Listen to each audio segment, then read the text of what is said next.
얼마나 적 같은 건지.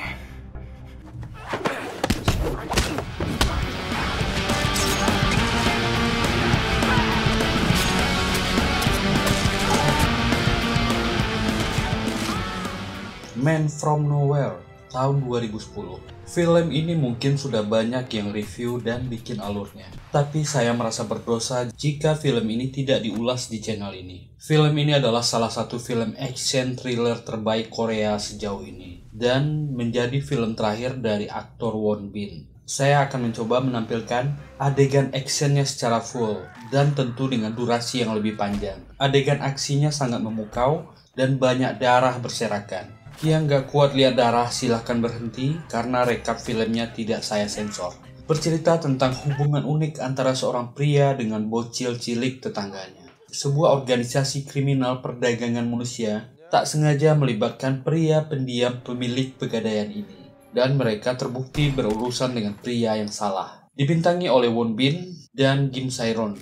Disutradarai oleh Lee Jung-bum. Sebelum mulai kita bumper dulu.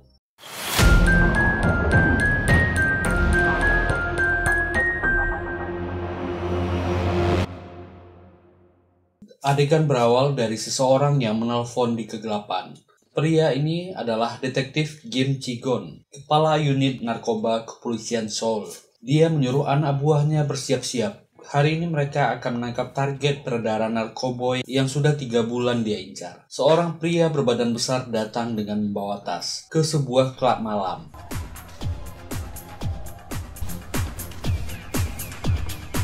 Ternyata pria ini adalah orang yang mereka incar. Seorang petugas bernama Noh yang di dalam mengabari Kapten Ji-gon target sudah terlihat. Ji-gon dan petugas lainnya segera bergerak masuk. Dia memerintahkan tangkap gembongnya. Anak buahnya hiraukan saja. Si gendut menelpon pelayan. Ternyata pelayan ini adalah kurir yang akan mengantar narkoboy ke tempat tujuan. Gadis yang menari di panggung tadi sudah turun menuju ruang ganti. Petugas di dalam mengabari barang sudah berpindah tangan. Segera Ji-gon dan anak buahnya menerobos masuk. Pelayan berganti baju bersiap mengantar narkoboy ke pemesannya. Satu hal yang tidak dia duga, si gadis penari bersembunyi di dalam lemari. Ketika si kurir lengah, dia menggunakan alat sentrum dan membuat pria ini pingsan. Sepertinya gadis penari ini adalah pecandu narkoboy. Dia segera menyimpan barang itu dan cepat-cepat berlalu. Si gendut keluar dari klub malam setelah menyelesaikan transaksinya. Anak buah Ji-gon segera bergerak menangkap pria ini. Dia melawan.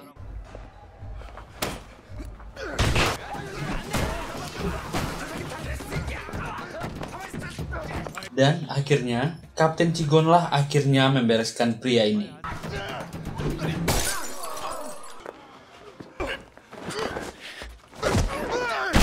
Tapi operasi gagal. Barang bukti narkoboy sudah tidak ada. Sementara si gadis penari kesenangan dengan seorang pria di balik kemudi.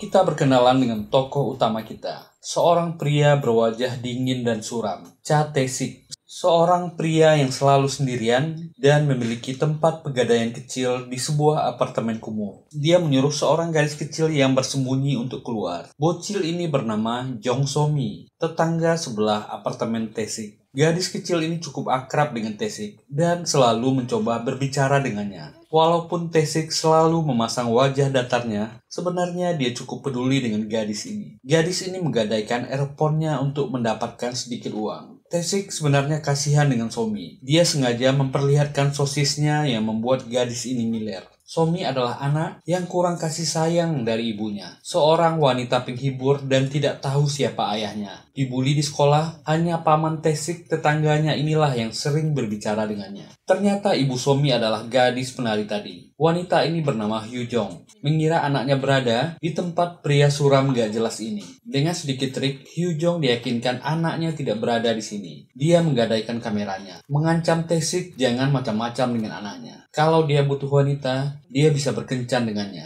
Dia berlalu sambil memuji Tae-sik yang cukup tampan. Seperti biasa, Tae-sik cuma diam.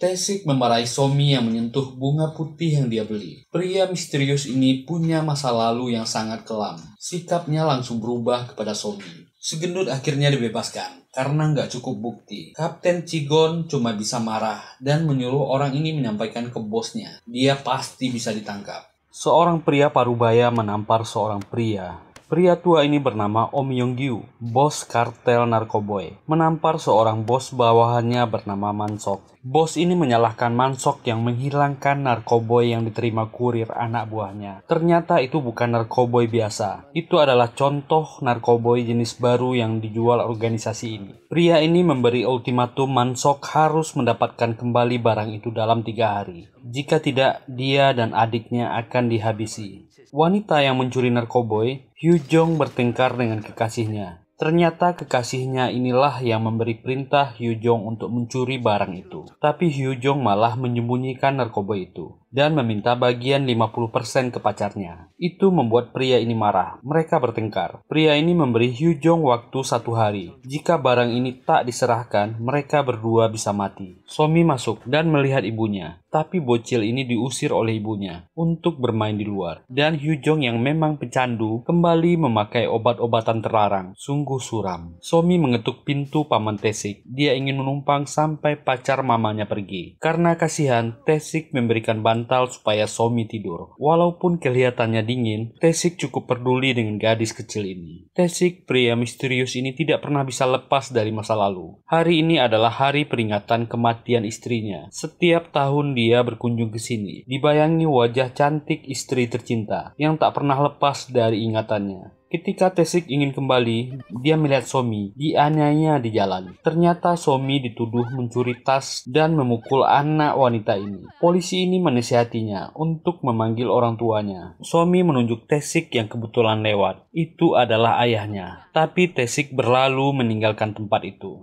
Somi pun pergi dengan sedih. Adegan beralih ke sekelompok pemuda yang sedang berpesta. Pria ini bernama Jun-sok, adik dari bos narkoboy Mansok. Dia mendapat telepon dari kakaknya yang memarahinya karena terlalu sibuk berpesta dan menghambur-hamburkan uang. Mansok menyuruh adiknya menangkap si pencuri sampel narkoboy. Mereka telah menemukannya. Tae-sik menyusul Somi yang berjalan sendirian. Somi meminta paman Tae-sik mengembalikan MP3 yang digadaikannya. Saat melangkah, gadis cilik ini berbalik. Tak apa-apa Tae-sik mengacuhkannya. Dia tak akan marah kepadanya. Karena jika dia marah, dia tak akan punya siapa-siapa lagi. Mamanya mengacuhkan, dan dia sudah terbiasa dipanggil gembel. Walaupun hatinya sakit, dia tak akan bisa membenci paman Tae-sik. Somi masuk ke apartemennya. Saat itulah dia melihat Jun-sok sedang menyiksa ibunya, dan Somi ditangkap oleh seorang pria. Tae-sik yang sampai di apartemennya melihat kuncinya rusak. Saat itulah seorang pria menodongkan pisau. Mereka mencari sesuatu. Reaksi yang sangat cepat.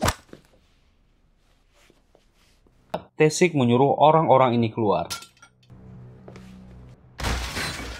Anak buah gangster yang bernama Dolci ini dengan ketakutan menelpon Jun-sok. Telah terjadi sesuatu di atas sini. Pria berjakit kulit ini adalah pengawal pribadi dan asasin berbahaya kelompok Mansok. Pria dari Thailand ini bernama Ram Rowan. Rowan datang dan memberikan telepon Jun-sok. Tae-sik mengatakan kelompoknya salah tempat. Dia tak akan memanggil polisi. Mereka cukup pergi saja. Jun-sok meminta kamera yang digadaikan oleh Hyo Jong. Tapi Tae-sik menolak. Bayar 800.000 ditambah bunga 4%. Tapi Jun-sok mentertawakannya. Dia menyuruh Somi yang mereka tangkap berbicara. Serahkan barang itu. Jika tidak, anak dan ibu ini akan kami habisi. Rupanya sampel narkoboy disimpan di tas kamera oleh Hyo Jong. Para gangster ini mendapatkan barangnya. Dan Rowan menembak pria gendut yang pingsan.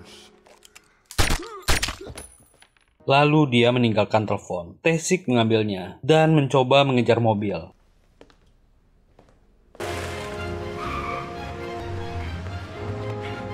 Dia melihat Somi memanggilnya dari kaca belakang. Tae-sik secara tak sengaja sudah terlibat masalah yang besar.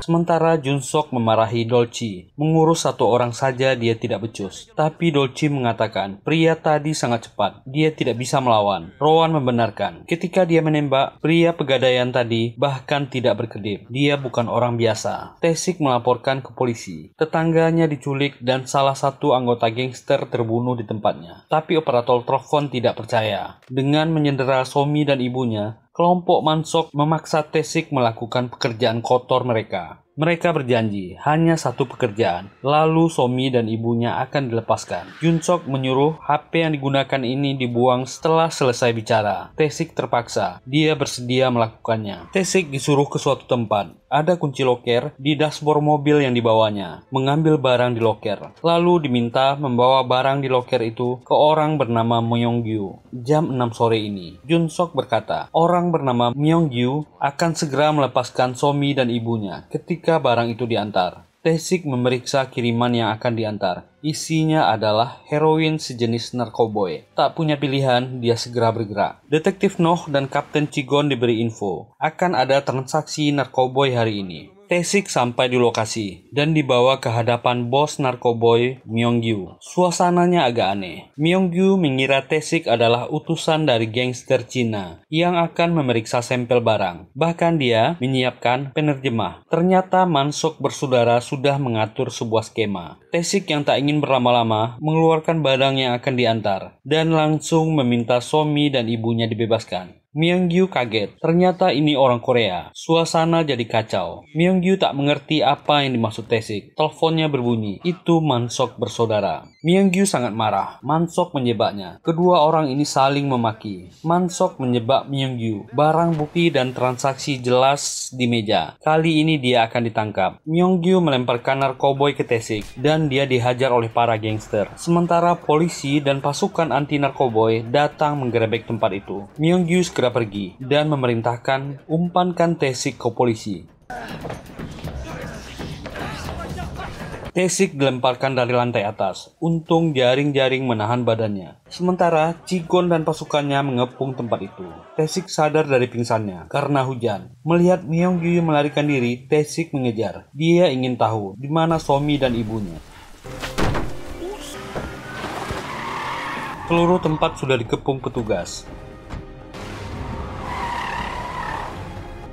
Dan Tae-sik menabrakkan mobilnya. Para petugas berlari mengejar. Tae-sik berlari ingin mengejar Myung-gyu. Tak sengaja, Tae-sik melihat bak bagasi mobil yang terbuka. Dia terdiam. Sementara petugas berlarian mengejar ke arahnya. Dia ditangkap. Apa isi bagasi mobil itu? Ternyata itu adalah mayat Hyung-jo, ibu Somi. Seluruh organnya telah diambil. Mansok bersaudara menjebak Tae-sik dan Myung-gyu. Dengan barang bukti yang tidak terelakkan, Tae-sik ditangkap dan dibawa ke kantor polisi. Para petugas berdiskusi. Saat Tae-sik diinterogasi, mayat yang ditemukan di mobil, seluruh organnya telah hilang. Tapi mereka masih bingung. Orang ini bukanlah anak buah Myung-gyu dan entah datang dari mana. Chigon memeriksa rumah Jong-hyo dan sekalian tempat Tae-sik. Petugas di kantor menelpon Chigon, melaporkan identitas pria misterius. Namanya Cha Tae-sik. Tes urinnya bebas narkoboy. Tapi yang aneh, seluruh catatannya dari tahun 1998 sampai tahun 2006 dikunci oleh pemerintah. Kapten Chigon menyuruh anak buahnya menanyai Tae-sik secara detail. Petugas ini menginterogasi Tae-sik. Dengan barang bukti yang ada, dia pasti terlibat. Tapi dia harus mengaku apa perannya di pembunuhan wanita ini. Tapi Tae-sik tetap diam. Dan makanan diantarkan. Saat itulah Tae-sik berbicara. Jika dia kidal, petugas ini membuka borgolnya.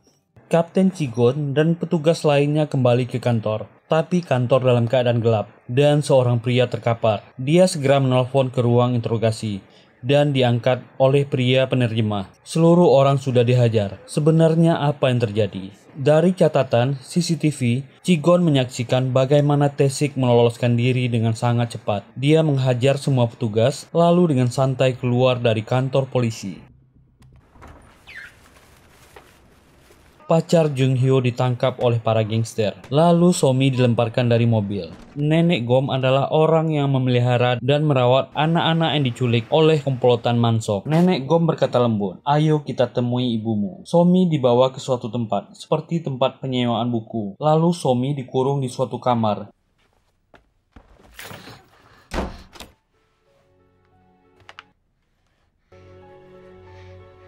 Tae-sik kembali ke tempat dia membuang HP yang diberikan Jong-sok. Setelah mencari-cari, dia berhasil menemukan HP tadi. Kapten Chigon dan petugas berdiskusi. Sebenarnya siapa Cha Tae-sik? Seorang petugas mengatakan, kode arsip Cha Tae-sik adalah 011. Itu biasa digunakan untuk intelijen militer. Karena penasaran, para petugas ini nekat mengirim email. Menurut rumor yang mereka percaya, jika mengirim kata I kill you dan ada nama di bawahnya ke alamat email Gedung Putih, mereka akan memberikan data nama orang yang diminta. Antara percaya dan tidak, Kapten Chigon nekat melakukannya. Sementara pacar Jong Hyo disiksa oleh kedua bersaudara ini. Disuruh mengaku siapa sebenarnya tukang pegadaian di sebelah rumahnya. Tapi Mansok muak melihat Jong-sok membuang-buang waktu dan membunuh pria ini. Kedua kakak beradik ini sama-sama sadis. Mereka masih ragu. Si tukang gadai mengaku ke petugas. Mereka belum tahu Tae-sik sudah kabur dari kantor polisi. Dan Rowan, si pembunuh bayaran, ternyata mengejar bos Myung-gyu yang berhasil kabur dari kejaran polisi. Semua anak buahnya dihabisi. Pria tua ini memohon dia akan membayar lebih dari Mansok, tapi itu tak menyelamatkan nyawanya.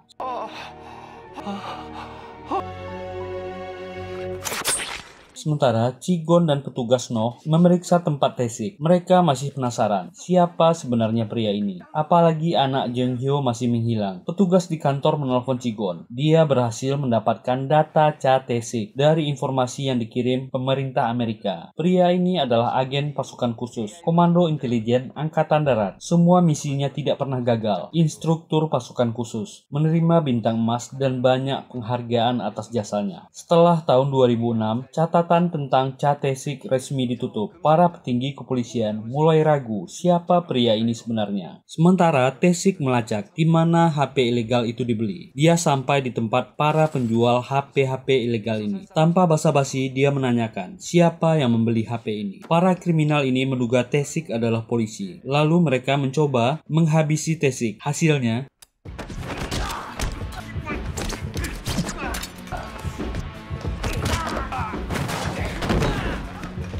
pria ini terlalu menakutkan. Bos ini langsung ketakutan dan memberikan kartu nama orang yang membeli HP padanya. Orang ini membeli dalam partai besar. Usahanya ialah jual beli organ tubuh. Dan seorang pria yang kebetulan sedang disiksa dan berhutang kepada kriminal ini dibawa oleh Tae-sik. Dia menyuruh pria ini menelpon kartu nama. Ternyata yang mengangkat adalah Dolci, anak buah Jong-sok. Dia perlu ginjal untuk istrinya. Dia siap membeli dengan harga mahal karena butuh cepat.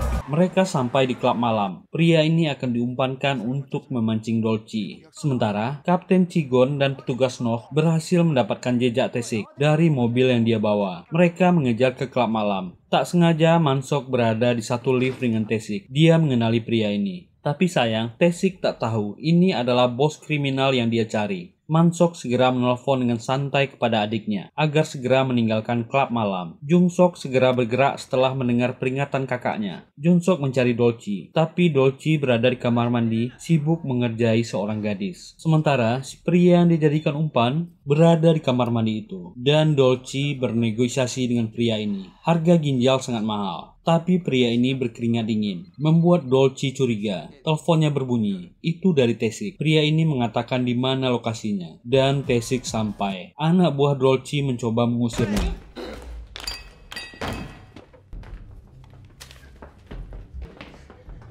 Tae-sik akhirnya kembali bertemu dengan Dolci. Tentu saja pria kecil ini ketakutan. Tae-sik cuma ingin dia bicara. Di mana Somi? Tak punya pilihan, siksaan Tae-sik sangat menakutkan. Dolci bicara apa yang dia tahu. Rowan sampai di sana. Disuruh Jong-sok menjemput Dolci. Sementara para petugas sampai di klub malam. Dan akhirnya kita disajikan adegan pembuka. Bagaimana serunya pertarungan kedua orang ini.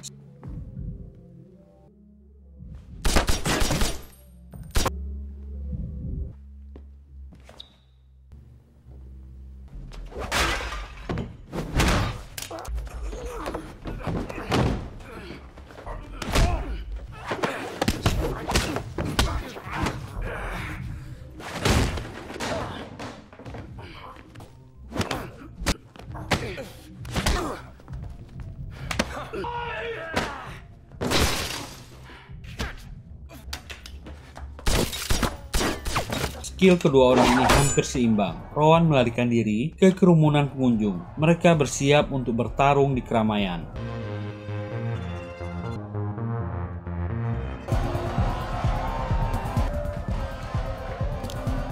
Tiba-tiba Mansok datang dan menghentikan mereka, lalu menjatuhkan sebuah HP di lantai. Taesik bergerak dan petugas kepolisian mengejar. Sayangnya kedua bersaudara ini kembali lolos.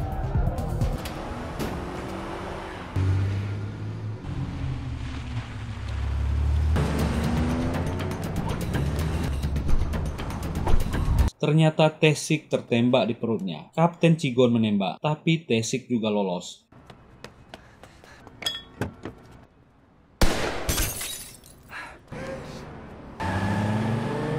Dan telepon berbunyi. Itu dari Mansok. Dia salut Taesik bisa lolos dari kantor polisi. Taesik menanyakan apa yang mereka lakukan terhadap Somi. Mansok menjawab, organ tubuhnya belum layak jual karena masih kecil. Tapi kornea matanya sangat mahal. Mereka akan melelangnya. Taesik memperingatkan Mansok. Dia berurusan dengan pria yang salah. Nanti duo kriminal bersaudara ini akan menyesal. Kenapa mereka berurusan dengan pria seperti Taesik? 얼마나 적 같은 건지. Para agen NIS datang ke kepolisian. Mereka menyuruh menutup kasus yang melibatkan Taesik. Tapi Kapten Chigon tertawa. Dia tak akan melakukan itu. Kasus ini sudah 3 bulan dikejarnya. Anak buahnya terkapar di rumah sakit. Dia akan memenjarakan Taesik dan dalang kasus ini. Para agen tertawa. Karena Chigon belum juga mengerti. Mereka menceritakan siapa sebenarnya Cha Taesik dan jasanya untuk negara. Seorang karyawan Badan Pertahanan Nasional menjual informasi ke luar negeri. Dokumen ini seharga 200 juta dolar. Taesik dan agen Dalso dikirim untuk misi pemusnahan dokumen dan membunuh si pengkhianat. Dan mereka berdua berhasil. Jadi lupakan saja jika dia ingin menangkap Taesik. Dia akan segera dikeluarkan setelah dipenjara. Ternyata Taesik datang ke tempat rekannya, Dalso, yang juga sudah pensiun. Dengan peralatan seadanya, dia mengeluarkan peluru di perut Taesik. Aduh, ngilu.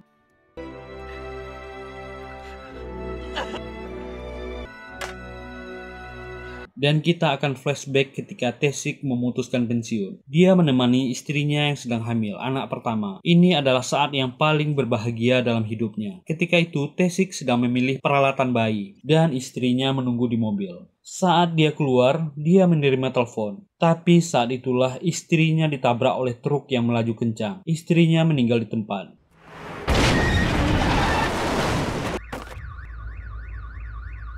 Dan seorang pria asing menembaknya. Taesik terjatuh. Para agen datang tepat waktu dan mencoba menenangkan Taesik. Itu adalah titik terendah dalam hidupnya. Istrinya meninggal tepat di depannya. Akhirnya kita tahu kenapa aura Taesik sangat suram. Dia mempunyai masa lalu yang sangat menyedihkan.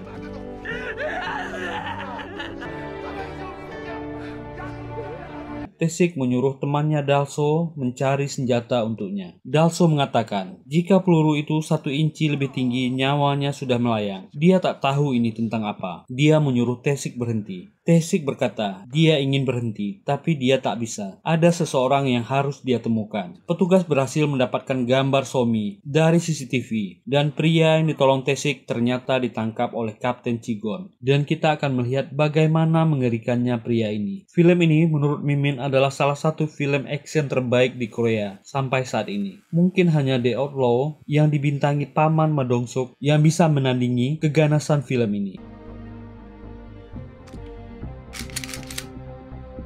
Dan telepon berbunyi. Itu dari pria yang ditolong Taesik. Dia meminta tolong Taesik mengatakan dia tak bersalah. Telepon diambil alih Chigon. Dia tahu Taesik sedang mencari Somi, anak dari Hyungjo tetangganya. Gadis kecil itu masih hidup. Dia menarik uang di ATM dekat stasiun. Dia meminta Taesik mengatakan apa yang dia tahu dan bagaimana dia bisa terlibat. Taesik mengatakan, 2 bersaudara Mansok dan Jungsok adalah dalangnya. Mereka yang membunuh ibu Somi, dan mereka yang memaksa dia di bawah ancaman, mengantar barang ke Oh Myung-gyu. Kapten Chigon akhirnya tahu siapa dalang sebenarnya dari kasus ini. Mereka segera bergerak. Sementara di rumah penampungan, nenek ini membawa seorang gadis kecil untuk dibedah. Selalu mengelabui anak-anak agar bersikap baik, agar bisa pulang ke rumah. Sikap baik Somi yang memberikan plester di luka Rowan, membuat pria kejam ini tersentuh, Somi meminta tolong kepada Rowan. Dia akan selalu menurut agar bisa pulang ke mamanya. Rowan tak bisa menjawab apa-apa. Tae-sik memulai perburuannya, mencari tahu bagaimana cara Mansok bersaudara memanfaatkan anak-anak untuk bisnis narkoboynya. Dia melihat mesin penukar mainan yang rusak. Mainan di dalamnya sama persis dengan yang dibawanya waktu dijebak Mansok bersaudara. Dan seorang pria yang baru keluar dari pelabuhan dihajar oleh tugas No. Ternyata pria ini hanya pura-pura cacat. Dia menyembunyikan narkoboy di tongkatnya. Pria ini adalah agen narkoboy bawahan Mansok. Dari mulut orang ini, mereka mencari info anak-anak yang bekerja untuk Mansok bersaudara. Jadi, anak-anak ini disebut semut. Para semut inilah yang mengambil mainan yang berisi narkoboy, lalu mengantarnya. Orang-orang yang tidak sanggup membayar hutang ke Mansok, anak-anak mereka diambil, lalu menyuruhnya bekerja. Anak ini akan mengantar narkoboy yang akan dijual, lalu anak yang lain akan mengambil. Sayang, Tae-sik tidak melihat Somi yang berjalan di sampingnya. Orang-orang yang berhutang akan meninggalkan ATM-nya di sepatu.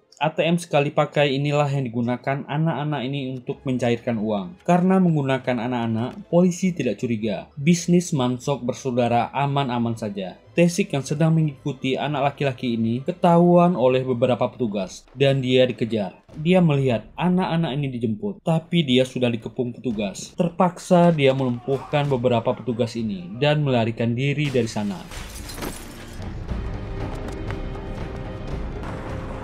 Tae-sik akhirnya berhasil menemukan kemana orang-orang ini membawa anak laki-laki tadi. Ternyata tempat ini di sebuah pabrik di bawah tanah yang sudah lama ditinggalkan. Tae-sik menemukan jalan ke bawah. Disinilah Mansok bersaudara memproduksi barang haramnya. Yang lebih kejamnya, mereka menggunakan anak-anak untuk bekerja memproduksi narkoboy. Seorang gadis kecil pingsan karena kondisi kesehatan, dan pria ini adalah Jung-sok, adiknya Mansok. Akhirnya Tae-sik menemukan pria yang wajahnya bikin emosi ini. Tae-sik menemukan sebuah ruangan. Ini tempat pembakaran mayat. Gadis yang dibawa pergi oleh nenek Gom juga sudah meninggal. Gadis yang pingsan tadi dibawa ke ruangan lain. Jika anak-anak tidak bisa dipakai, organ tubuhnya akan diambil. Saat itulah Tae-sik muncul, dan Jung-sok dan anak buahnya kaget mendengar suara tembakan, tapi nasib mereka juga sama.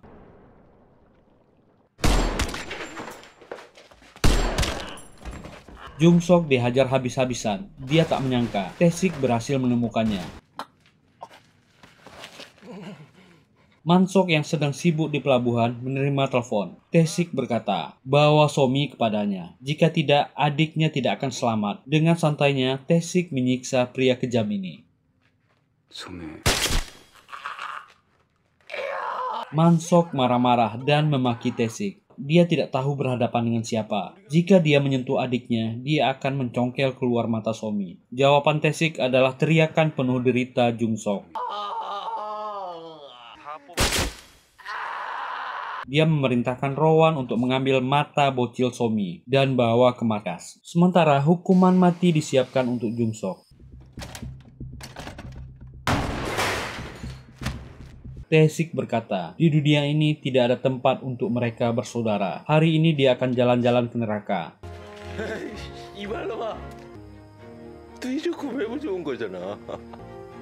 너희 둘은 죽는다.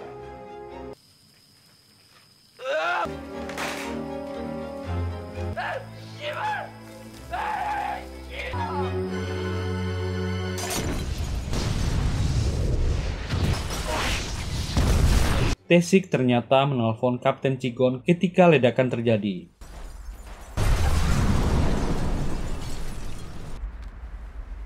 엄마한테 가야지. Rowan ternyata mengantar Somi kepada pria ini. Matanya akan diambil sesuai perintah Mansok. Saat itulah dia diberitahu, mamanya sudah tidak ada lagi. Somi sangat sedih, mulutnya dibius. Sementara rumah penampungan nenek Gom dikerebek petugas. Mereka menemukan anak-anak di sana. Dari nenek ini, mereka mendapatkan nama seorang dokter bedah yang bekerja untuk Mansok. Dia melaporkan kepada Kapten Chigon dan menyuruh melacak lokasi pria ini. Pria ini bersiap-siap akan mengambil mata Somi. Dan Tae-sik sampai di markas Mansok bersaudara. Semua anak buahnya disiapkan. Ada Rowan juga di sana. Bahkan mereka mengejek Tae-sik yang hanya datang satu orang. Mansok heran, siapa Tae-sik sebenarnya? Dia tak habis mengerti, demi seorang bocil dia melakukan semua ini. Dengan santai Taesik menjawab, dia cuma tetangga. Mansok menanyakan di mana adiknya. Kembalikan Somi dulu, ujar Taesik. Tapi Mansok benar-benar memancing kemarahan Taesik dengan melemparkan kornea mata Somi. Gadis ini sudah ke neraka, menyusul ibunya. Mansok menanyakan di mana adiknya dengan marah. Tapi Taesik menjawab, semua orang di sini akan dikubur bersama Somi. Selamat menyaksikan bagaimana kemarahan seorang agen khusus yang sangat berbahaya.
Semua anak buah Mansok di ruangan itu terbunuh, bersimbah darah, dan tabung mata ditembak oleh Rowan. Sementara Mansok tak menyangka Taesik begitu ganas dan berbahaya. Dia bersiap melarikan diri dari tempat itu. Sekarang tinggal pertarungan Taesik dengan pembunuh dari Thailand ini.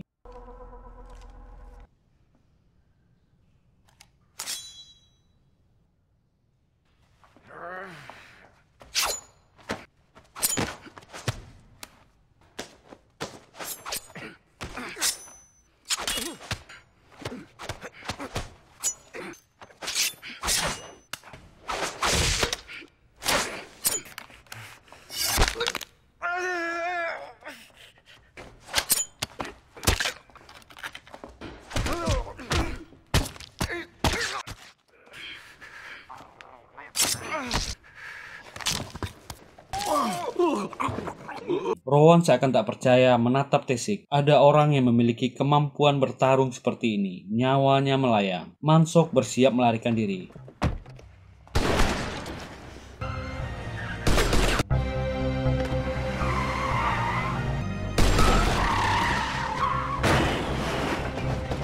Kepala gangster ini tak menyangka seorang tukang gadai bisa menyudutkannya seperti ini. Mansok panik menelpon 911 meminta bantuan polisi. Ada pembunuh yang mengejarnya. Tapi kaca mobilnya anti peluru. Mansok mendapatkan harapan hidup dan memaki Taesik. Tapi pria ini salah. Jangan pernah memancing kemarahan pria ini. Peluru ditembakkan berkali-kali ke titik yang sama. Kaca itu pecah dan Mansok tewas.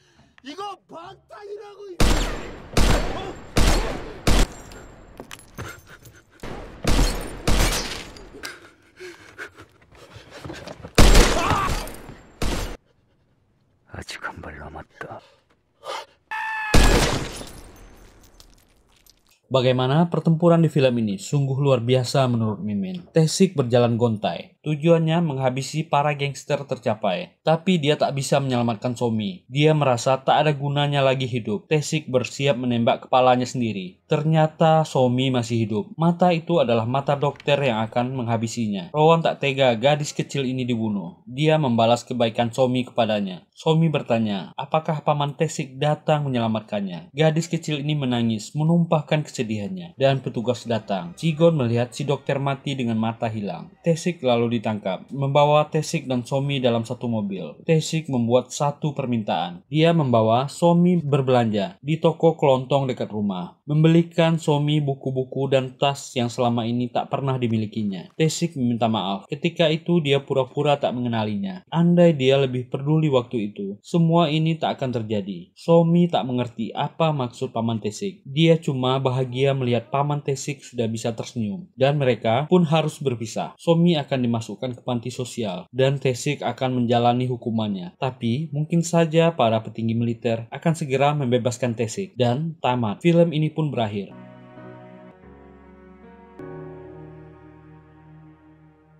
Sebuah film yang padat, alurnya sangat detail dan menarik, apalagi adegan perkelahiannya. Sangat brutal dan wow sekali. Untuk info, ini adalah film terakhir dari Won Bin. Dia menolak semua tawaran film yang datang kepadanya, dan hanya fokus menjadi bintang iklan dan bisnisnya. Andai saja, Won Bin kembali dan berduet dengan paman Ma Dong-seok, pasti akan sangat ganas sekali. Semoga terhibur menonton video ini. Terima kasih sudah meluangkan waktunya di channel ini. Jika suka dan terhibur dengan video ini, silahkan tekan tombol like, subscribe, dan nyalakan loncengnya. Tetap sehat dan makin bahagia. Hurra!